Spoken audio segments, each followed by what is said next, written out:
Assalamualaikum warahmatullahi wabarakatuh. Perkenalkan, nama saya Ainsa dari kelas manajemen 20A. Di sini saya akan membahas tentang mata kuliah akuntansi manajemen pada pertemuan ke-10 tentang balance scorecard. Yang pertama akan saya bahas yaitu manajemen strategis dan manajemen kinerja, di mana manajemen strategis dan manajemen kinerja ini memiliki keterkaitan antara judul yang awal yaitu Balanced Scorecard, sehingga saya akan membahas mengenai manajemen strategis terlebih dahulu. Manajemen strategis biasanya di dalam manajemen strategis konvensional terdapat 4 tahapan, yaitu antara lain sebagai berikut. Yang pertama tentang analisis lingkungan strategis. Baik di dalam lingkungan internal ataupun eksternal sebuah perusahaan, bertujuan untuk mendapatkan big picture dari lingkungan tersebut untuk dapat dihadapi.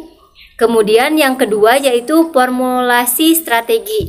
Formulasi strategi ini merupakan sebuah tahapan di mana strategi itu dibuat dan dihasilkan untuk menghadapi sebuah tantangan perusahaan di masa mendatang. Kemudian yang ketiga eksekusi strategi. Eksekusi strategi ini merupakan sebuah proses untuk melaksanakan atau mengeksekusi strategi tersebut dari kedua proses sebelumnya. Kemudian tahap yang terakhir yaitu evaluasi strategi. Yang selanjutnya masalah penerapan manajemen strategi. Di sini adalah masalah penerapan manajemen strategi pada manajemen konvensional. Adanya perbedaan pemahaman strategi antara satu karyawan dengan karyawan lain. Kemudian yang kedua, terdapat karyawan yang merasa perannya sangat kecil, bahkan tidak ada untuk mendukung kesuksesan strategi tersebut.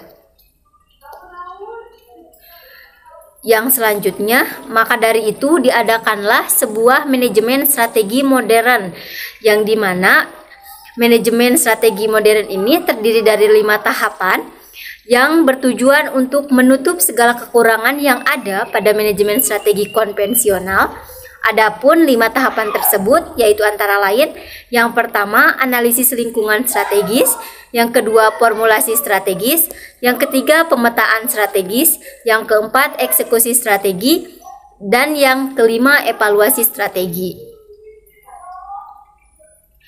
Adapun kelebihan dari manajemen strategi modern ini, yaitu yang pertama untuk menutup segala kekurangan pada manajemen strategi konvensional.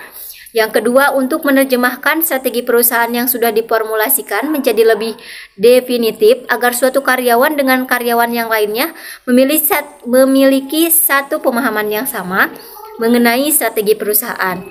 Kemudian yang terakhir, sebagai sarana untuk mengkomunikasikan peran setiap karyawan dalam mendukung strategi perusahaan sebelum strategi tersebut dieksekusi dan diterapkan. Yang selanjutnya yang akan saya bahas yaitu mengenai manajemen kinerja.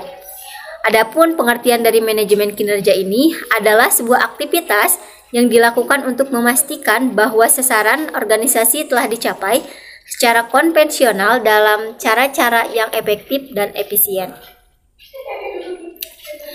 Adapun siklus manajemen kinerja, terdapat 4 siklus dalam manajemen kinerja ini, yaitu antara lain yang pertama perencanaan, yang kedua monitoring, yang ketiga reviewing,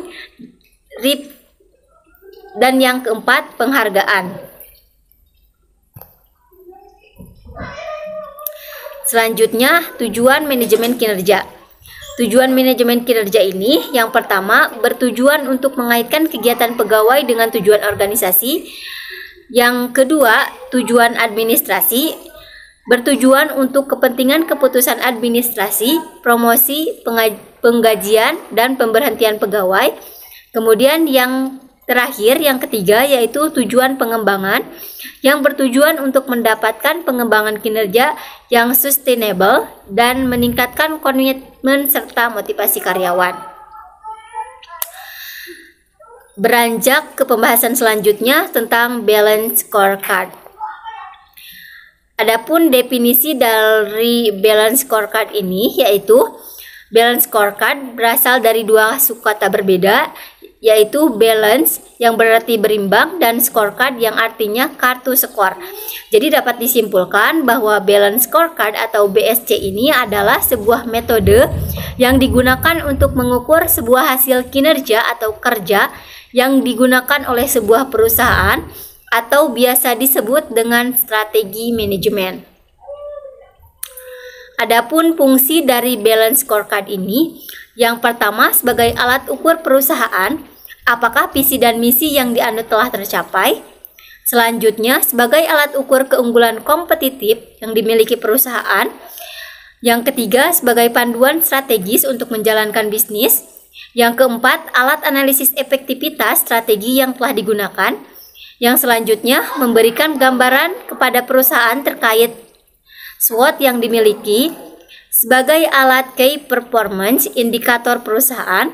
Sebagai feedback terhadap shareholder perusahaan. Yang terakhir sebagai alat komunikasi, informasi dan sistem analisis pembelajaran pada perusahaan. Adapun 4 perspektif balance scorecard. Yang pertama yaitu perspektif keuangan.